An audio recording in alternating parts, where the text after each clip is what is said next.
নোয়াখালীর বেগমগঞ্জে প্রকাশিত একটি বিভ্রান্তিকর ও মিথ্যা সংবাদের প্রতিবাদে সংবাদ সম্মেলন করেছেন শিক্ষক, সাংবাদিক ও সমাজকর্মী মোহাম্মদ আবুল হাসান।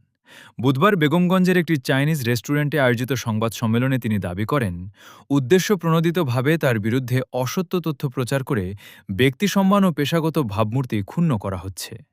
লিখিত বক্তব্যে তিনি জানান, একটি পারিবারিক বিরোধে তিনি কেবল মধ্যস্থতাকারীর ভূমিকা পালন করেছেন এবং কোনো আর্থিক লেনদেনের সঙ্গে জড়িত ছিলেন না।